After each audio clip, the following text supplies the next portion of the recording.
সুপ্রিয় শ্রোতা, আমি বসন্ত। আজ আপনাদের একটা শিহরণ জাগানো শিকার কাহিনী শোনাবো। বন্যপ্রাণী আমাদের পরিবেশ এবং প্রতিবেশের অংশ, তাই তাকে হত্যা নয়, বরং লালন করাই আমাদের দায়িত্ব। তবে টিকে থাকার সংগ্রামে আমাদের কখনো এদের শিকার করতে হয়। আর শিকারের কথা উঠলেই প্রথম যে নামটি মনে আসে সেটি হলো জিম করবেট। জিম করবেটের পুরো নাম Edward James Corbett. Jim Corbett ছিলেন একজন ইংরেজ শিকারী, তবে জন্ম ভারতের কুমেন অঞ্চলের নৈনিতাল শহরে। স্থানটি বর্তমানে উত্তরাখণ্ড রাজ্যে। তিনি নামকরা শিকারী ছাড়াও একজন বিখ্যাত পরিবেশবাদীও ছিলেন। তার নাম অনুসারে ভারতের জিম করবেট ইন্টারন্যাশনাল পার্কের নামকরণ করা হয়। শিকার ও জঙ্গলের বর্ণনা দিয়ে তিনি অনেক বই লিখেছেন। হিংস্র প্রাণী, মানুষকে বাঘ এবং চিতা মেরে তিনি অনেক মানুষের প্রাণ বাঁচিয়েছেন। 1947 খ্রিস্টাব্দে ভারত থেকে তিনি চলে যান কেনিয়াতে। সেখানে শুরু করেন বন্যপ্রাণী সংরক্ষণের জন্য এক মহান আন্দোলন। তার শেষ জীবন কাটে কেনিয়াতে। এই জিম করবেট শুধুমাত্র আনন্দের জন্য বা নিজের শৌর্যবীর্য প্রকাশের জন্য পশু শিকার করেননি, তিনি মানুষের জীবন রক্ষার জন্যই শিকার করেছিলেন। তাই জিম করবেটের এই শিকার কাহিনী পড়তে গিয়ে শিহরিত হতে হয়, লজ্জা বা মানসিক কোনো দ্বিধাদ্বন্দ্বে ভুগতে হয় না। আমি পড়ছি জিম করবেটের কামদার মানসিক কাহিনীটি। কুমায়ুন বিভাগের ৩টি নরখাদক বাঘকে নিয়ে যে জেলা সম্মেলন হয়েছিল তার উল্লেখ আমি আগেই করেছি। এই ৩টি বাঘকে মারার জন্য বিভিন্নভাবে নানা উপায়ে দীর্ঘদিন থেকে চেষ্টা করা হয়েছে, কিন্তু তাদের কোনোটিকেই জব্দ করা যাচ্ছিল না। শেষ পর্যন্ত এই সম্মেলনে আমাকে প্রতিশ্রুতি দিতে হয়েছিল। সেই প্রতিশ্রুতি মতো প্রথম ও দ্বিতীয় মানুষকে হিসাব আমি মিটিয়েছি। এবার তৃতীয় বাঘটি, কান্দার মানুষকে কি করে মেরেছিলাম সেই গল্প শুনুন। আমার নিজের অভিজ্ঞতা ও উপলব্ধি থেকে বলতে পারি, শিকারীদের নিজস্ব একটা জগৎ থাকে। সেখানে তারা অন্য ৫ জন মানুষের থেকে কিছুটা আলাদা, বিশেষ করে ভয়, ভাবনা ও চিন্তার ক্ষেত্রে।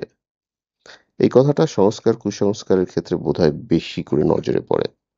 সাধারণত সব মানুষই কিছু না কিছু কুসংস্কার সচেতনভাবেই মেনে চলতে অভ্যস্ত। তবে মেনে চললেও সেগুলোর উপরে আমাদের তেমন বিশ্বাস থাকে না।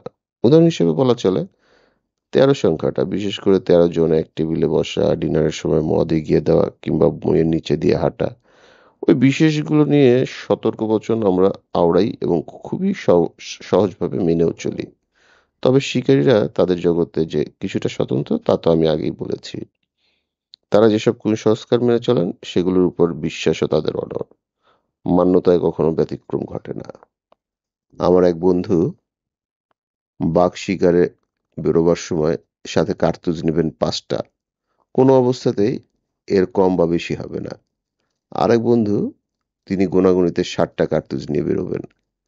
তার একটি বেশিও নয়, একটা কমও নয়। অপর এক বন্ধু, বাঘ শিকারে গোটা উত্তর ভারত জুড়ে তার পরিচিতি রয়েছে। তার বিশ্বাসটা অদ্ভুত রকমের। তিনি তার শীতকালীন শিকারের মৌসুমে বেরোবার আগে অবশ্যই একটা মহাশোল মাছ মারবেন। মাছটা না মারা পর্যন্ত তিনি বন্দুক নিয়ে বেরোবেনই না। আমার কথাটাই আর বাদ থাকে কেন? এবার আমার নিজের কথাই বলি। আমার ব্যক্তিগত কুসংস্কারটা সাপ নিয়ে।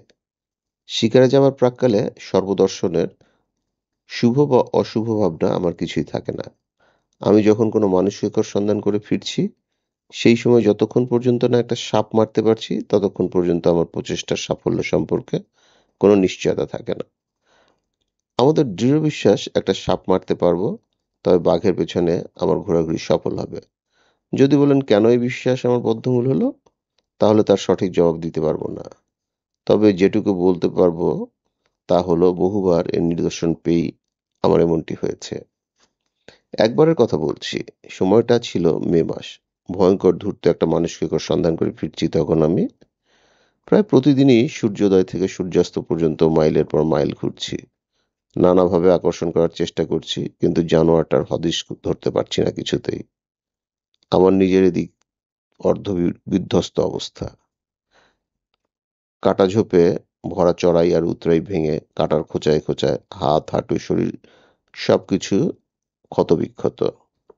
পরিশ্রম আর ক্লান্তিতে দিন দিনই শরীরের সহ্য শক্তি ক্ষয়ে পড়েছে।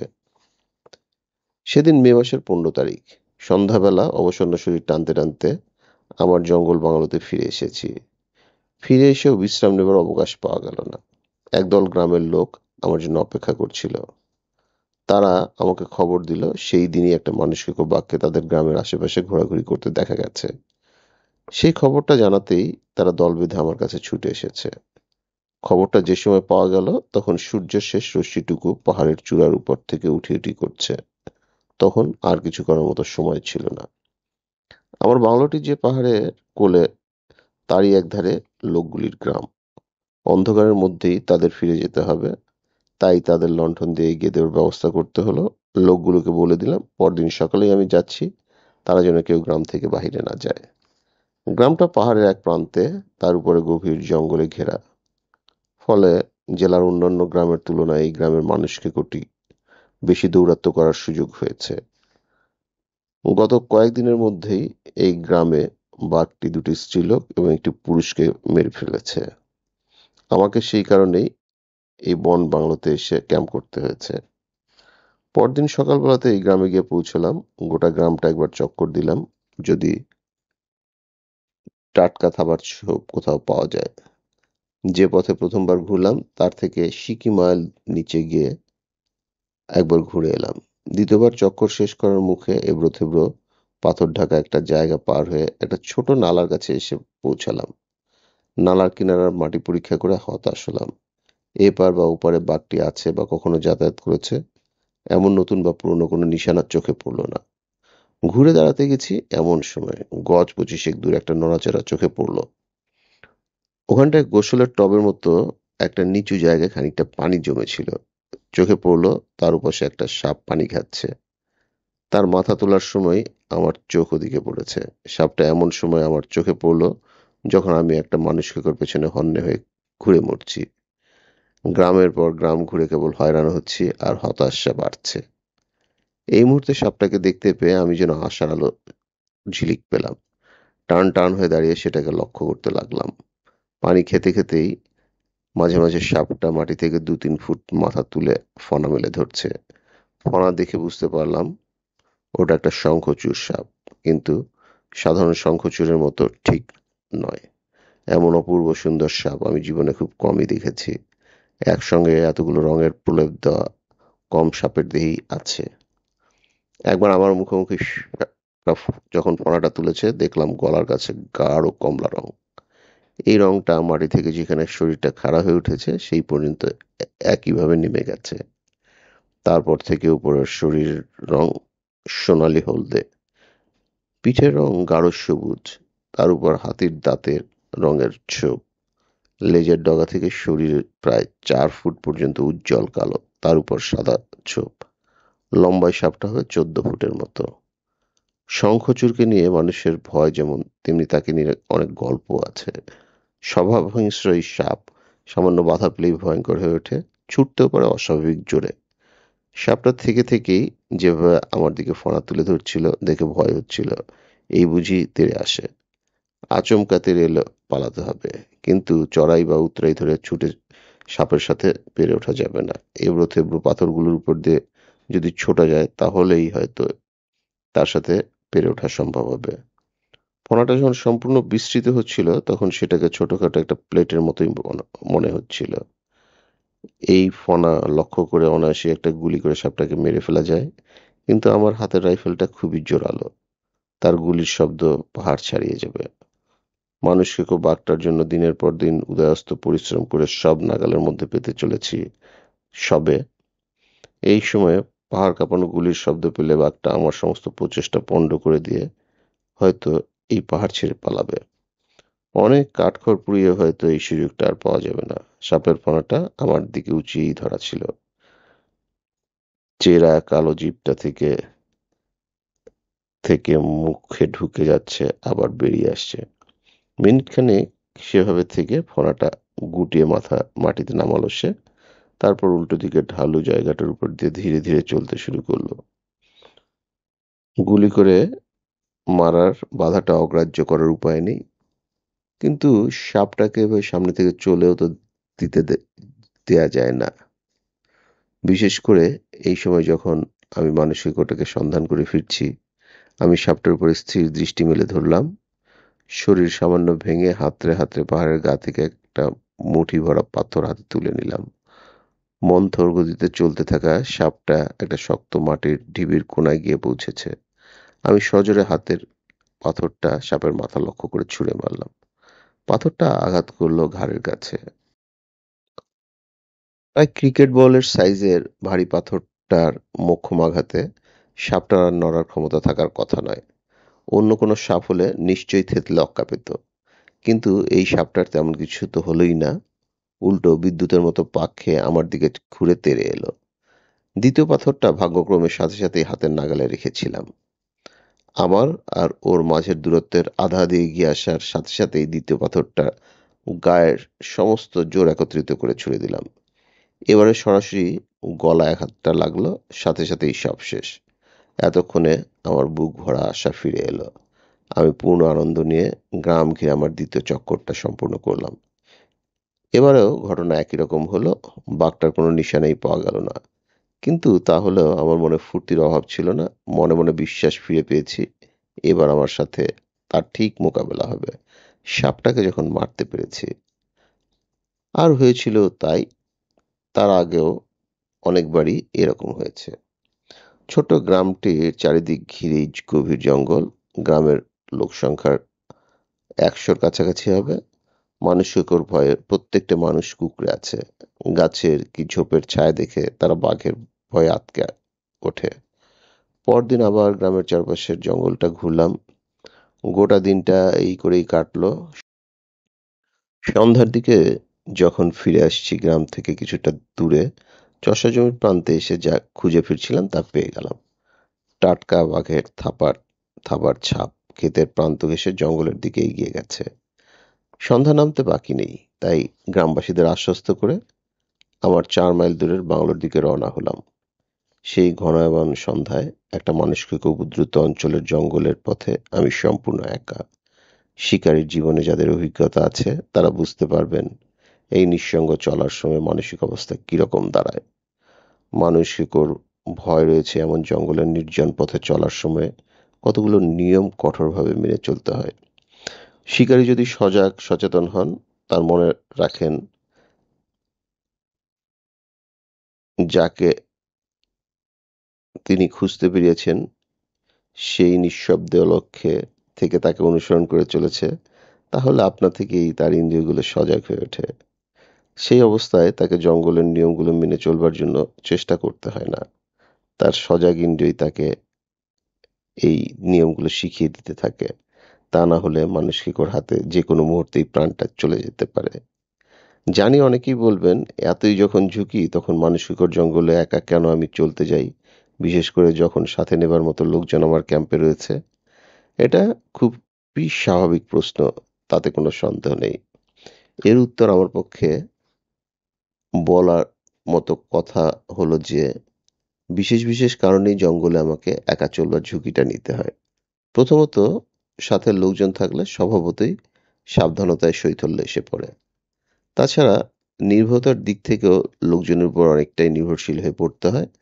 আর দ্বিতীয়ত, বাঘের সাথে যদি দেখা হয়েই যায় তাহলে এক একজনের পক্ষে নিজেকে রক্ষা করা অনেকটাই সহজ।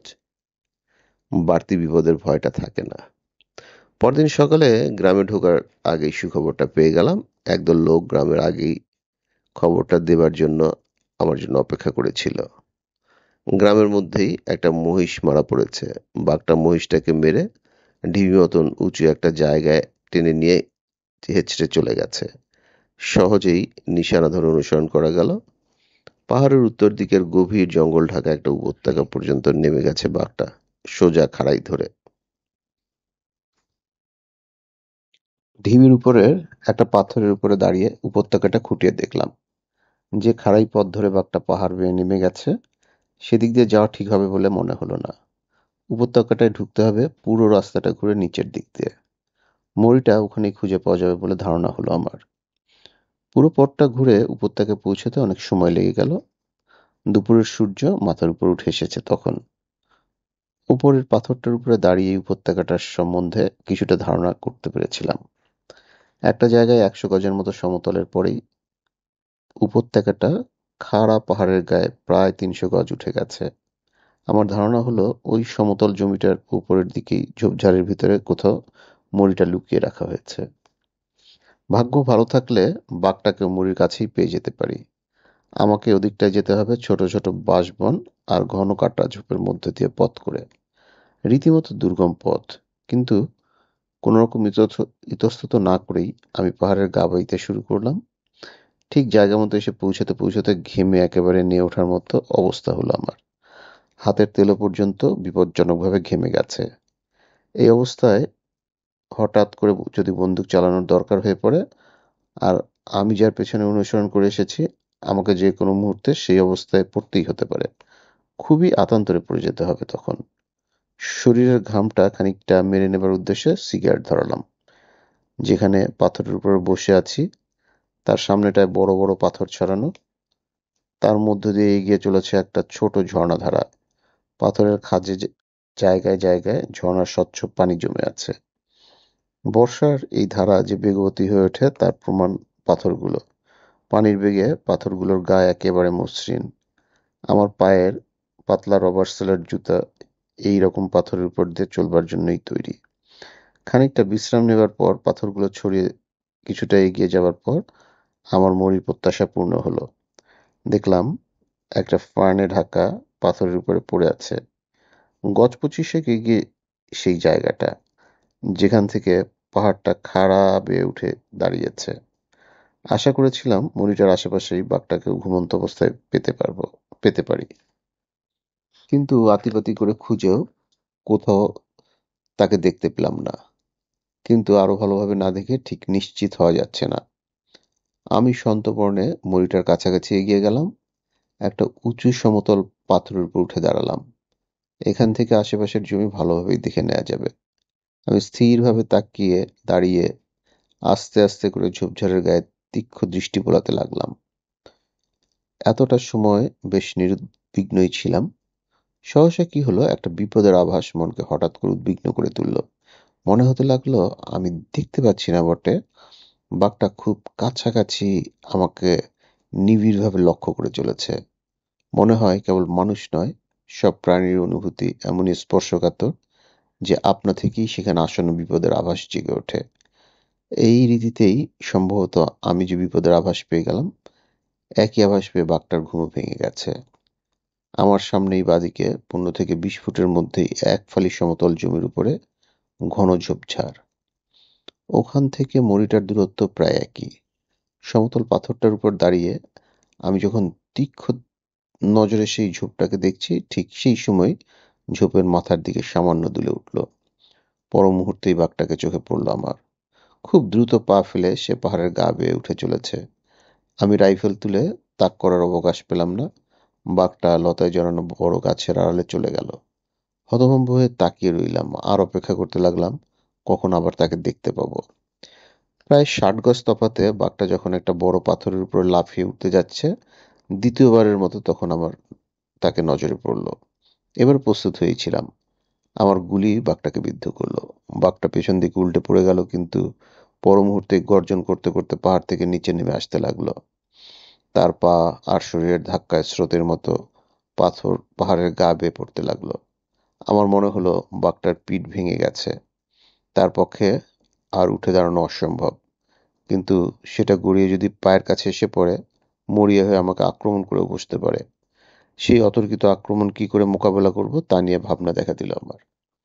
গর্জন করতে করতে গড়িয়ে পড়ছিল বাঘটা। সহসা গর্জন থেমে গেল, আর পরক্ষণেই দেখতে পেলাম বাঘটা বিদ্যুৎ গতিতে পাহাড়ের কোল ধরে দৌড়ে চলে যাচ্ছে। তার গতি স্বচ্ছন্দ, স্বাভাবিক। দেখে মনেই হলো না যে সে আহত হয়েছে। গড়িয়ে আমার পায়ের কাছে পড়তে পড়তে ভিন্ন দিকে গতি নিয়ে বাঘটাকে দৌড়ে চলে যেতে দেখে স্বস্তি পেলাম আমি, কিন্তু হতাশও কম হলাম না। গুলি করার একটা সুযোগ পাওয়া যাচ্ছিল, সেই সুযোগ হাতছাড়া হলো।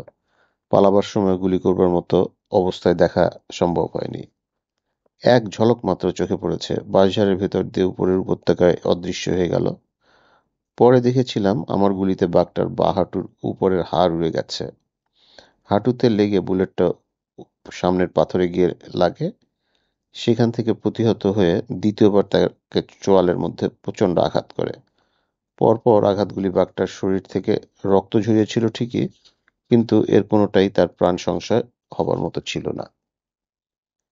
ঝোপ জঙ্গলের উপরে যে রক্তের ছিটে পাওয়া গেল তাই ধরে এগিয়ে পাহাড়টা পাক খেয়ে পাশের উপত্যকাটা পর্যন্ত গেলাম। এই সময় একটা ঘন কাটা ঝোপের ভেতর থেকে বাঘের ক্রুদ্ধ গর্জন শব্দ আমার কানে আসলো। শব্দটা আসছিল ঝোপের ভেতরের দিক থেকে। ঘন ঝোপ সরিয়ে সেদিকে এগিয়ে যাওয়া খুবই বিপজ্জনক মনে হলো, তাই সেই চেষ্টা না করে গ্রামে ফিরে এলাম। পরদিন সকালবেলায় মরিটার কাছে ফিরে গেলাম। বাঘটা মরির কাছে আসবে এ সম্পর্কে আমি সন্দিহান ছিলাম। দেখে খুশি হলাম যে সে রাতে একসময় ফিরে এসেছিল এবং সামান্য পরিমাণে নৈশভোজ গ্রহণ করেছিল। আরও একটা দিন চলার মতো যথেষ্টই অবশিষ্ট ছিল তখনও, তাই আশা করা গেল তার ফের আসার সম্ভাবনা রয়েছে। এই সময়ে মরিটার উপরে বসলে আর একবারের মতো গুলি করার সুযোগ পাওয়া যাবে বলে দৃঢ় বিশ্বাস হলো আমার। কিন্তু আশেপাশে খুঁজে হতাশ হতে হলো। বসার মতো উপযুক্ত কোনো গাছ নেই। বাঘটার জন্য বসতে হলে এই অবস্থা আমাকে বসতে হবে মাটিতে। কিন্তু মানুষের জন্য মাটিতে বসা সম্পর্কে ইতপূর্বে আমার যে তিক্ত অভিজ্ঞতা হয়েছে, তারপর আমি আর এরকম ঘটনার পুনরাবৃত্তি করতে রাজি নই। এই সুযোগটা যাতে কাজে লাগানো যায় সেই উদ্দেশ্যে যখন কোথাও বসা যায় তা নিয়ে ভাবছি, সেই সময় বাঘটার ডাক আমি শুনতে পেলাম। উপত্যকার দিক দিয়ে আসছে এটা, যে দিক দিয়ে আমি উঠেছিলাম। ডাকটা আসছিল সেই দিক থেকে। ডাকটা কানে যাবার সাথে সাথে যেন আমি হাতের নাগালে সেটাকে গুলি করার সুযোগ পেয়ে গেলাম, আমার তাই মনে হলো। বাঘের ডাকটা আমাকে মনে করিয়ে দিল আমিও ডেকেই তাকে আমার নাগালের মধ্যে নিয়ে আসতে পারি। আমি ডাকের ভাষা বুঝতে পারছিলাম, সে সঙ্গিনীর খোঁজ করে ফিরছে। সাধারণত দুটি অবস্থায় বাঘকে ডেকে কাছে নিয়ে আসা যায়। প্রথম হলো যখন সে একটি সঙ্গিনীর সন্ধানে জঙ্গলে জঙ্গলে ঘুরে বেড়ায়, আর যখন সে সামান্য আহত হয়। এই দুই অবস্থায় বিশ্বাসযোগ্যভাবে বাঘের ডাক ডাকতে পারলে বাঘের দেখা পেতে বিলম্ব হয় না। কিন্তু ডাকতে হবে এমনভাবে এবং এমন জায়গা থেকে যেখানে আসতে তার কোনো ভয় বা ইতস্তত থাকবে না। জায়গাটা ঘন ঝোপঝাড়ে ঘেরা অথবা ঘাস ভরা জমি হলে ভালো হয়। নকল ডাককে আসল মনে করে বাঘ যখন আশান্বিত হয়ে খুব কাছাকাছি চলে আসবে, সেই সময় যে কোনো মুহূর্তে গুলি করার জন্য প্রস্তুত থাকতে হবে শিকারীকে। আমি শিগগিরই একটা বড় গাছের পাশে ঝোপের আড়ালে আত্মগোপন করলাম। তারপর পরপর দুবার ডাকলাম। আমার কণ্ঠ নকল করা বাঘের ডাক যে বিশ্বাসযোগ্য হয়েছিল তাতে কোনো সন্দেহ নেই, কেননা প্রায় সাথে সাথেই আমি জবাব পেলাম। কিন্তু তার সেই ডাক শুনে মনে হলো না যে সে এগিয়ে আসছে আমার ডাকের শব্দ লক্ষ্য করে। তারপর সেদিন প্রায় ঘন্টাখানেক ধরে আমি চেষ্টা করে গেলাম। প্রতিটা ডাকের সাড়াও পাওয়া গেল, কিন্তু বাঘটা একটু আমার কাছে এগোলো না। শেষ পর্যন্ত আমাকে নিরস্ত হতে হলো। কেন সে বারবার আমার ডাকের সাড়া দিয়েও এগোলো না তা নিয়ে চিন্তা করে পরে বুঝলাম, যে জায়গা থেকে আমি ডাকছিলাম সেখানে ফের আসার জন্য সাহস পাচ্ছিল না। গতকালই এই জায়গায় তার যে তিক্ত অভিজ্ঞতা হয়েছে তা সে ভুলতে পারেনি। বাঘের ডাক ডেকে ব্যর্থ হলেও আমি নিরাশ হলাম না।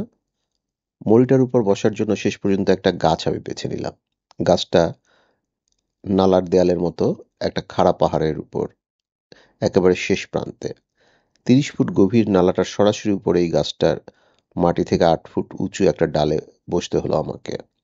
বাঘটা যদি পাথর ভর্তি নালাটার পথ ধরে আসে, আমি অবশ্য সেরকমই আশা করছি, তাহলে তাকে মোক্ষম একটা গুলি করতে পারার জন্য এই গাছটা সবচেয়ে উপযুক্ত জায়গা।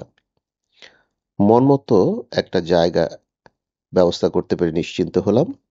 আমি এরপর ফিরে এলাম আবার নাস্তা খাবার জন্য।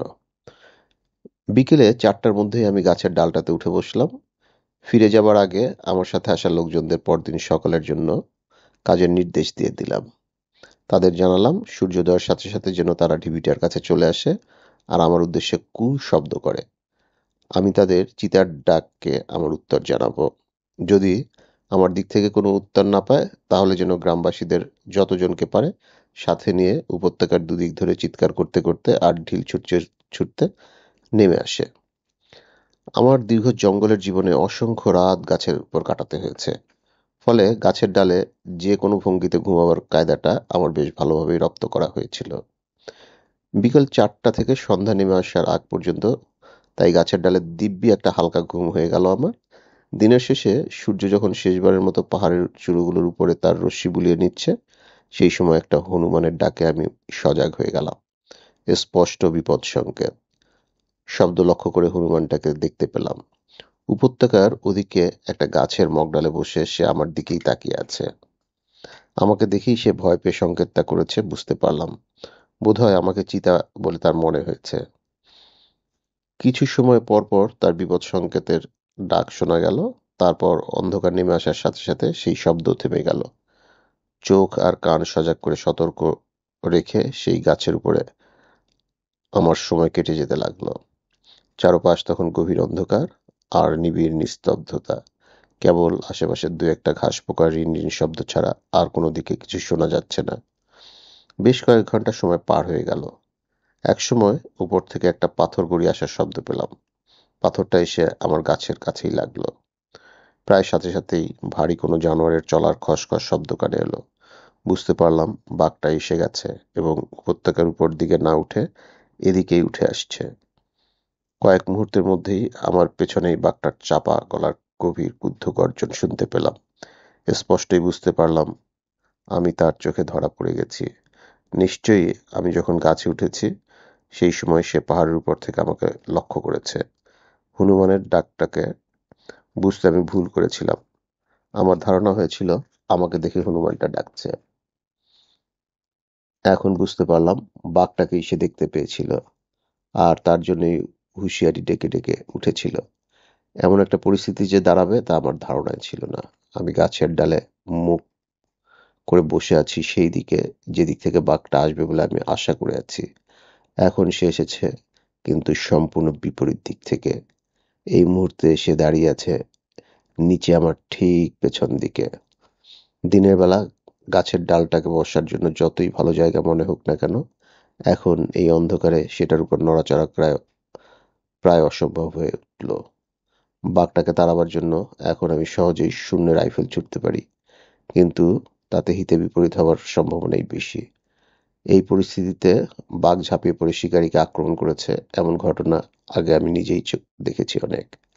এখন বাঘটা আমাকে যদি আক্রমণ নাও করে তাহলেও গুলি ছুড়ে শব্দ করে আমার প্রতিকূলেই কাজ করবে। আমার 450 থেকে 400 রাইফেলের আওয়াজে ভয় পেয়ে বাঘটা হয়তো এই তল্লাট ছেড়েই চলে যেতে পারে। তাহলে আমার সমস্ত চেষ্টাই ব্যর্থ হবে। সুযোগ থাকা সত্ত্বেও এসব বিবেচনা করে আমি শূন্যে গুলি ছোড়া থেকে বিরত থাকলাম। মাটি থেকে আমার যা দূরত্ব তাতে বাঘটা অনায়াসেই 2 পায়ে দাঁড়িয়ে আমার নাগাল পেয়ে যেতে পারে। আমি সেই আশঙ্কাই করলাম এবং পেছনে ফিরে থাকা অবস্থাতেই সেই আক্রমণ প্রতিরোধের ব্যবস্থা নিলাম। কোল থেকে তুলে রাইফেলের নলটা বাঁ বগলের তলা দিয়ে বার করে নিচে মুখ করে ধরে সেফটি ক্যাচ তুলে দিলাম। সামান্য মাত্র নড়াচড়া হয়েছে, তাতেই ক্রুদ্ধ গর্জন করে উঠল বাঘটা। সেই ভয়াবহ আওয়াজ শুনে আশঙ্কা হলো এই বুঝি ঝাঁপিয়ে পড়লো আমার পিঠের উপরে। অবশ্য জানতাম সে লাফ দেবে না, কারণ সে জানে ফসকালেই গিয়ে পড়বে 30 ফুট নিচে পাথরের উপরে। যদি আমাকে ধরার জন্য দাঁড়িয়ে ওঠে তাহলে আমার রাইফেলের নলটা সরাসরি ওর গায়ে লাগবে। আমার আঙুলের ট্রিগার প্রস্তুত হয়েই রয়েছে। তার শরীরের কোনো একটা জায়গা ভেদ করে যাবে আমার গুলি। নলটা তার শরীরে কোথাও ঠেকবে আমি জানি না, অনুমান করতেও পারছি না। যদি আমার গুলিতে সে মারা নাও যায় আমি অন্তত নিরাপদ হতে পারবো। গুলির আওয়াজে নির্ঘাত বাঘটা ঘাবড়ে গিয়ে উল্টে পড়বে কি পাশে সরে যাবে। যাই হোক না কেন আমি সেই সুযোগে গাছটা আরো উপরে উঠে যাবার সময় পেয়ে যাব। বাঘের গর্জন অনবরত চলছিল, কখনো স্তিমিত হচ্ছিল, কখনো অধিকতর জোরালো হয়ে টানা কিছুক্ষণ থেমে থেমে গর্জন করে যাচ্ছিল বাঘটা। মিনিট খানেক পরে আবার চাপা গভীর স্বরে ডেকে উঠল সে। এভাবে চলল দীর্ঘ সময় ধরে। বাঘটা আর এক জায়গায় দাঁড়িয়ে থাকেনি, পাহাড়ের গা ঘেঁষে অনবরত পায়চারি করেছে। বহু দীর্ঘ সময় পরে যেন ক্লান্ত আর বিরক্ত হয়ে বাঘটা আমার বাঁদিকের একটা নালায় লাফ দিয়ে পার হয়ে গেল। আবার নিস্তব্ধ হয়ে গেল চারপাশ। কিন্তু আমি নিশ্চিন্ত হতে পারছি না চলে গেছে না আবার ফিরে আসার মতলব নিয়ে গা ঢাকা দিয়েছে। মিনিট দুয়েক শঙ্কায় কাটলো। তারপর মুড়িটার কাছ থেকে হাড় চিবানোর শব্দ পেলাম। আস্ত আশ্বস্ত হলাম ভেবে যে এবার সে আর এদিকে মনোযোগ দেবে না, নিজের নৈশভোজেই আপাতত মগ্ন থাকবে। গোটা রাত বাইরের আর কোনো শব্দ কানে এলো না, বাঘের হাড় চিবানোর শব্দ ছাড়া। রাত শেষে সবেমাত্র পূবের আকাশে রক্তিম সূর্যের আভা জেগে উঠেছে। গোটা উপত্যকায় গাছের নিচে, ঝোপে ঝাড়ে ঘাসের বনে তখনও অন্ধকারের তলানি লেপ্টে আছে। এমন সময় ঢিবিটার কাছ থেকে আমার লোকজনের কুসংকেত ভেসে এলো। ঠিক সাথে সাথেই দেখতে পেলাম বাঘটা দৌড়ে আমার বাঁ পাশের পাহাড়ের উপরে উঠে পার হয়ে যাচ্ছে। চারিদিক ছায়ায় ঢাকা, তার উপরে রাত্রি জাগরণের ফলে চোখও ক্লান্ত। তাই তাক করে গুলি ছুড়বার ঝুঁকি আর নিতে চাইছিলাম না। কিন্তু একেবারে চোখের উপর থেকে সরে যাবে, আর তার জন্যই আমি রাতভর অন্ধকারে চোখ বিধিয়ে জেগে কাটিয়েছি। আমি পলায়নত বাঘকে তাক করে ট্রিগার টিপে দিলাম। দেখে খুশি হলাম যে আমার লক্ষ্য ব্যর্থ হয়নি, সঠিক স্থানেই বিদ্ধ হয়েছে। ছুটতে ছুটতে গর্জন করে বাঘটা ঘুরে দাঁড়িয়ে পড়ল। তারপর সোজা আমার গাছের দিকে লক্ষ্য করে এগিয়ে এলো। ও যখন আমাকে লক্ষ্য করে ঝাঁপ দিতে যাচ্ছে, সেই সময় আমার দ্বিতীয় গুলিটা সরাসরি তার বুকে আঘাত করলো। আর লাফ দেওয়া হলো না, ভারী বুলেটের ধাক্কায় ছিটকে গিয়ে পড়লো আমার কাছে একটা গাছের গায়ে। সেই ধাক্কার জোর সামলাতে পারলো না বাঘটা, ছিটকে গিয়ে পড়লো নিচের উপত্যকায় ঝর্ণার পানির উপর। পানিতে পড়ায় আঘাতটা কিছুটা সামলে নিতে পারলো। ধীরে ধীরে পানি থেকে উঠে উপত্যকা ধরে আমার দৃষ্টির আড়ালে চলে গেল। ঝট করে যে গাছ থেকে নেমে পিছু নেব সে উপায়ও নেই। গাছের ডালে এমনভাবে দীর্ঘ 15 ঘন্টা বসে থাকতে হয়েছে, শরীরের মাংসপেশি যেন জমাট বেঁধে গেছে। তাই গাছ থেকে নেমে হাত পা সহজভাবে সঞ্চালন করবার মতো অবস্থায় আসতে কয়েক মিনিট লেগে গেল। যে গাছটার গায়ে বাঘটার ধাক্কা খেয়েছিল তার গায়ে চাপ চাপ রক্ত লেগেছিল। সেখান থেকে ঝোপ লতাপাতার গায়ে রক্ত ছিটাতে ছিটাতে গেছে বাঘটা। সেই চিহ্ন ধরে খানিকটা দূরে গিয়ে তার মৃতদেহ দেখতে পেলাম। একটা ঝর্ণার পানি জমা জলাশয়ের কাছে পড়েছিল। ওদিকে আমার লোকজন ঢিবিটার ধারে এসে দাঁড়িয়েছিল। আমার গুলির শব্দ ও বাঘের গর্জন তারা শুনতে পেয়েছিল। দ্বিতীয় গোলার শব্দ শোনার পর তারা সেখানে দাঁড়িয়ে অপেক্ষা করার ধৈর্য হারিয়ে ফেলেছিল। প্রচণ্ড উৎকণ্ঠার সাথে হাঁকডাক করে গ্রামের লোকজন গিয়ে আমার নির্দেশ অমান্য করেই পাহাড় বেয়ে নেমে এলো। রক্তলেপা গাছটার কাছে এসে তারা আমার টুপিটাকে মাটিতে পড়ে থাকতে দেখল, কিন্তু আশেপাশে আমাকে কোথাও দেখতে না পেয়ে তাদের ধারণা হলো বাঘ নিশ্চয়ই আমাকে তুলে নিয়ে গেছে। ভয়ের তোষরে তারা আমাকে চিৎকার করে ডাকতে লাগলো। একাধিক ভীত উদ্বিগ্ন মানুষের চিৎকার চেঁচামেচিতে একটা শোরগোল সৃষ্টি হলো। নিরুদ্বিগ্ন করার জন্য আমি সাড়া দিয়ে তাদের ডাকলাম।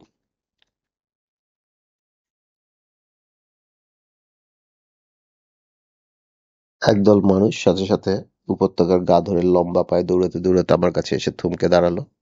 আমি তখন বাঘটাকে পেছন করে পাথরের উপর দাঁড়িয়ে ছিলাম, জামা কাপড়ে রক্তমাখা। আমার ওই অবস্থা দেখে লোকেরাও ভীষণ ভয় পেয়ে গেল। সমস্বরে জানতে চাইলো আমার কোথায় কোথায় লেগেছে। আমি তাদের আশ্বস্ত করে জানালাম যে চিন্তার কোনো কারণ নেই, আমি সুস্থ আছি। জামা কাপড়ের রক্তটা আমার নয়, বাঘের। এই বলে আমি নিহত নিশ্চল বাঘটাকে দেখিয়ে দিলাম। উল্লাসে ফেটে পড়লো তখন সকলে। সাথে সাথে ভিড় করে দাঁড়িয়ে পড়লো বাঘটার চারদিকে। এরপর আর কি, মজবুত দেহে 4টা চারা গাছ কেটে তার সাথে বাঘটাকে দড়ি দিয়ে শক্ত করে বেঁধে ফেলা হলো। তারপর পাহাড়ের সোজা খাড়াই বেয়ে চিৎকার করতে করতে সেটাকে বয়ে নিয়ে আসা হলো গ্রামে। কান্দার মানসিকর গল্প আমার এখানেই শেষ।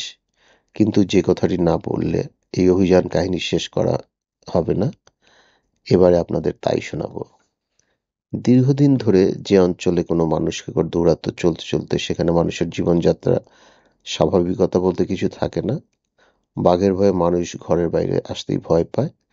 দিনের আলোয় শিকার ধরে না বলে মানুষকে চিতার ক্ষেত্রে কিছুটা তবু রেহাই থাকে। হাট বাজার দেখা সাক্ষাৎ বা ক্ষেত খামারের কাজটা বিকেলের আগে আগে তবুও করে নেওয়া যায়। কিন্তু বাঘ শিকার ধরে দিন রাত যে কোনো সময়, যখন প্রয়োজন আর সুবিধা মেলে। তবুও মানুষকে বাঘের দৌরাত্ম্যের এলাকায় প্রায়ই ছোট বড় অনেক সাহসিকতার ঘটনা ঘটে। স্থানীয় লোকজন এসব বীরত্বমূলক ঘটনার কোনো গুরুত্ব দেয় না। তারা এটাকে স্বাভাবিক এবং দৈনন্দিন জীবনের অঙ্গ হিসেবেই ধরে নেয়। এই উৎসাহব্যঞ্জক কাজগুলো বাইরের লোকের কাছেও যে এসে পৌঁছাবে তেমন সুযোগ থাকে না। আমি যে অসাধারণ ঘটনাটার কথাটি বলতে বসেছি তা কান্দার মানুষকে বাঘের শেষ মানুষ শিকারের কাহিনী। এই দুর্ঘটনাটি ঘটবার অল্প পরেই আমি ঘটনাস্থলে পৌঁছাই। গ্রামের লোকজনের কাছ থেকে ঘটনার পুঙ্খানুপুঙ্খ বর্ণনা আমি শুনতে পাই। যে গ্রামের কাছে আমি কান্দার মানুষকে গুলি করে হত্যা করেছি, সেই গ্রামেই বাস করত এক বৃদ্ধ। সংসারে তার একমাত্র পুত্র ছাড়া আপন বলতে দ্বিতীয় কেউ ছিল না। 1914 থেকে 1918 সালের বিশ্বযুদ্ধে সে সেনাবাহিনীতে কাজ করেছিল। তার ইচ্ছা ছিল ছেলেকেও রয়্যাল গারোয়াল রাইফেলসে ভর্তি করে দেবে। যুদ্ধের সময় এই কাজটা তুলনায় সহজসাধ্য। কিন্তু শান্তির সময় প্রার্থীর সংখ্যা বেশি বলে সেনাবাহিনীতে নাম লেখানো কঠিন হয়ে পড়ে। বৃদ্ধের ছেলেটি যখন 18 বছরে পড়ল, সেই সময় একদিন এক দল গ্রামের লোকের সাথে ল্যান্সডাউন এসে সেখানকার রিক্রুটিং অফিসে উপস্থিত হলো। সৈন্য বিভাগের অনেক বিষয়েই প্রাথমিক শিক্ষাটুকু ছেলেটি তার বাবার কাছ থেকে পেয়েছিল। ছেলেটির নিখুঁত মিলিটারি কায়দায় স্যালুট দেওয়া এবং কেতাদুরস্ত কথাবার্তা শুনে নিয়োগকর্তা খুবই খুশি হলেন। সৈন্য বিভাগে তার কাজ হয়ে গেল। এবারে তাকে সেনাদলের শিক্ষানবিশ করতে হবে। তাই তাকে কয়েকদিনের ছুটি দেওয়া হলো তার ব্যক্তিগত জিনিসপত্র বাড়িতে রেখে আসার জন্য। 5 দিন পরে সে বাড়ি ফিরে এলো। তার বন্ধুরা যারা দেখা করতে এলো সকলে সুসংবাদটা পেয়ে খুশি হলো। বৃদ্ধ সেই সময় বাড়িতে ছিল না। সে তখন গ্রামের শেষ প্রান্তে তাদের ক্ষেতে লাঙল দিতে গেছে। সেখান থেকে ফিরতে ফিরতে তার সন্ধ্যা হয়ে যাবে। আমি যেদিন শঙ্খচূড় সাপটা মারি সেদিন বৃদ্ধ যে জমিতে চাষের কাজ করছিল তার ধারেই বাঘটার থাবার ছাপ দেখতে পেয়েছিলাম। ছেলেটি বাড়িতে বৃথা সময় নষ্ট না করে প্রতিবেশী এক বাড়িতে দুপুরের খাওয়াটা সেরে নিল। তারপর গরু মহিষদের খাবার জন্য পাতা সংগ্রহ করতে বেরিয়ে পড়ল।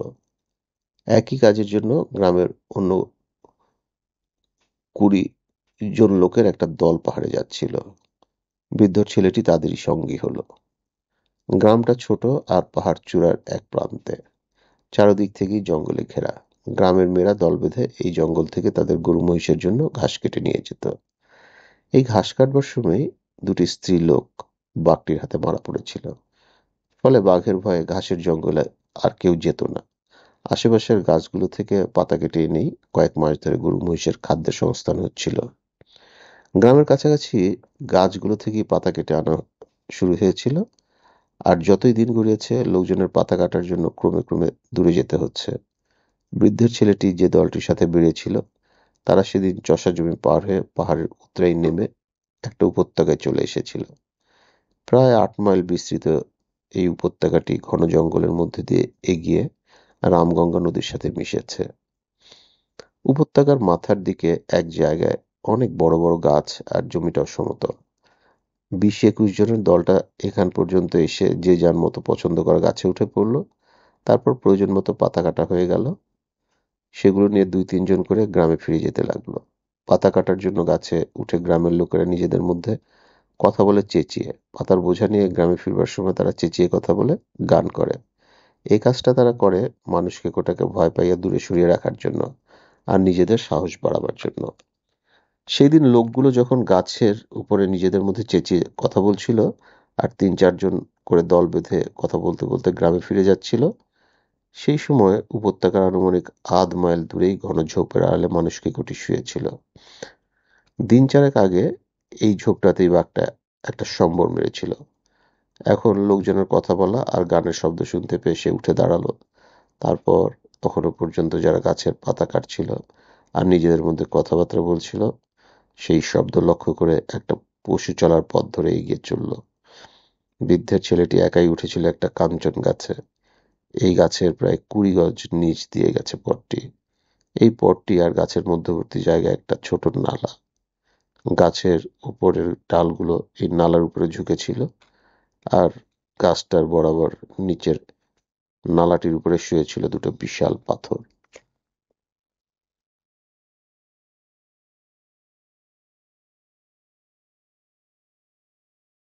পথ চলার পথ ধরে এগিয়ে একটা মোড়ের মাথায় এসেই বাঘটা গাছের উপরে ছেলেটিকে দেখতে পায়। সেখানে দাঁড়িয়ে সে কিছুক্ষণ লক্ষ্য করে। তার কাছেই পড়ে থাকা একটা কাটা শিমুল গাছের আড়ালে গিয়ে লুকিয়ে পড়ে সে। প্রয়োজন মতো পাতা কাটা হয়ে গেলে ছেলেটি গাছ থেকে নেমে পড়ে। তারপর বোঝা বাঁধার জন্য গাছের চারপাশে ছড়িয়ে ছিটিয়ে পড়া পাতাগুলো কুড়িয়ে এক জায়গায় জড়ো করে। খোলা জায়গার উপর পাতা কুড়োনোর কাজটা করার সময় সে ঘুণাক্ষরেও জানতে পারেনি যে মাত্র 30 গজ নিচেই শিমুল গাছের আড়াল থেকে মানুষকেকুটি তাকে লক্ষ্য করছে। এই কাজটা সে নিরাপদই করলো। এবারে সবগুলো পাতা একত্র করে বোঝা বাঁধতে হবে। ছেলেটির দুর্ভাগ্য, সে দড়ি নিয়ে আঁটি বাঁধতে বসার আগে দেখতে পেল দুটো কাটা ডাল পড়েছে পাথর দুটোর উপরে, আর দুটো পড়েছে নালাটার মধ্যে গিয়ে। সেই ডালগুলোকে যদি তুলে আনবার কথা তার মনে না হতো, তাহলে সেদিন সে সম্ভবত নিরাপদেই তার সঙ্গীদের সাথে গ্রামে তার বাবার কাছে ফিরে যেতে পারত। দুর্ভাগ্যর ফেরেই সে নালায় নেমে গেল কাটা ডালগুলো তুলবার জন্য। নেহাতি তুচ্ছ দুটো ডাল আর তার সংলগ্ন কিছু পাতা, তার জন্য নিজের অজান্তেই ছেলেটি নিজেকে মৃত্যুর মুখে এগিয়ে দিল। সমতল খোলা জায়গা থেকে নালায় নেমে যেতেই বাঘটা তার প্রত্যাশিত সুযোগ পেয়ে গেল। সে কাটা গাছটার আড়াল থেকে বেরিয়ে নিঃশব্দে নালাটার পাড়ে এগিয়ে এলো, আর ছেলেটা যে ডালগুলো তুলবার জন্য ঝুঁকেছে অমনি তার উপর ঝাঁপিয়ে পড়ে তাকে মেরে ফেলল। এই ঘটনাটা যখন ঘটে তখন আশেপাশে গাছে অন্য লোকজন ছিল না, সকলেই চলে এসেছিল তা আমি জানতে পারিনি। বৃদ্ধটি ক্ষেতের কাজ শেষ করে সন্ধ্যার মধ্যেই বাড়িতে ফিরে এলো। প্রতিবেশীদের কাছে শুনতে পেল তার ছেলে সেনাবাহিনীতে কাজ পেয়েছে। কয়েকদিনের মধ্যেই তাকে ল্যান্সডাউন ফিরে গিয়ে কাজে যোগ দিতে হবে। একমাত্র ছেলেকে ঘিরে বৃদ্ধের যে স্বপ্ন ছিল তা সফল হয়। বৃদ্ধ যার পর নাই খুশি হলো। সে ছেলে কোথায় জানতে চাইল। তখন তাকে বলা হলো গ্রামের আরো কয়েকজনের সাথে সে গরু মহিষের খাবার আনতে গেছে। এদিকে সন্ধ্যার অন্ধকার নেমে আসছে। গ্রাম জুড়ে মানসিকর আতঙ্ক। ছেলে তবু ফিরছে না দেখে বৃদ্ধ গরু মহিষগুলোকে বেঁধে রেখে আশেপাশের বাড়িতে ছেলের খোঁজ করতে লাগলো। সেদিন যারা পাতা কাটতে গিয়েছিল তাদের প্রায় প্রত্যেককেই আলাদা আলাদা ভাবে জিজ্ঞেস করা হলো, কিন্তু কেউ বৃদ্ধকে তার ছেলের সন্ধান দিতে পারল না। প্রত্যেকেই জানালো যে খোলা জমিটার কাছে গিয়ে তারা দলছাড়া হয়ে গেছে। তারপর যে যেমন পাতা কাটার কাজ শেষ হয়েছে সে চলে এসেছে। বৃদ্ধর ছেলে জঙ্গলে থেকে গেছে না ফিরে এসেছে তা তারা খেয়াল করেনি। বৃদ্ধ এই জিজ্ঞাসাবাদ শেষ করে সোজা ধাপ কাটা ক্ষেত পার হয়ে খাড়া পাহাড়ের কিনারে চলে এলো। তারপর ছেলের নাম ধরে বারবার ডাকতে লাগলো, কিন্তু কোনো উত্তরই পেল না। সেই সন্ধ্যারাতে বৃদ্ধ বাড়ি ফিরে এসে একটা ধোঁয়ামলিন লণ্ঠন নিয়ে আবার ছেলের খোঁজে বেরিয়ে পড়ল। গ্রামের মধ্যে দিয়ে যাবার সময় যারা তাকে দেখতে পেল, সেই রাতে সে একা কোথায় চলেছে প্রত্যেকেই জানতে চাইল। বৃদ্ধ ছেলেকে খুঁজতে যাচ্ছে শুনে গ্রামবাসী ঘাবড়ে গেল। তারা তাকে মানুষকে কথা বারবার স্মরণ করিয়ে দিল। বৃদ্ধ তাদের জানালো যে সে জানে মানুষকে গ্রামের চারপাশে ঘুরে বেড়ায়। জানোয়ারটার কথা ভেবেই ছেলের জন্য দুর্ভাবনায় পড়েছে। তাকে খুঁজে না পাওয়া পর্যন্ত সে কি করে স্বস্তি পায়। বৃদ্ধ গ্রামবাসীদের আরো বলল, হয়তো এমন হয়েছে ছেলেটা গাছ থেকে পড়ে জখম হয়েছে, পাহাড় বেয়ে উঠতে পারছে না। তার ডাক শুনেছে হয়তো, কিন্তু মানুষকে শুনবে এই ভয়ে জবাব দিতে পারছে না। ব্যাপারটা তার ভালো করে খোঁজ নিয়ে দেখা দরকার। সেই রাতে বৃদ্ধ তার হারিয়ে যাওয়া ছেলেকে খুঁজতে বেরোলো, একাই একটা ধোঁয়ামলির লণ্ঠন হাতে নিয়ে। কাউকে সে তার সাথে যাওয়ার কথা বলল না। গ্রামবাসীরা নিজে থেকেও কেউ তার সাথে গেল না। চারপাশের ঘোর অন্ধকার ঘেরা জঙ্গলের মধ্যে সারা রাত ধরে বৃদ্ধটি উপত্যকার এক প্রান্ত থেকে আরেক প্রান্ত পর্যন্ত ঘুরলো আর ছেলেকে ডাকলো। মানুষকে গ্রামে মানুষ মারা শুরু করার পর থেকে ওই উপত্যকায় কেউ যাবার সাহস পায়নি।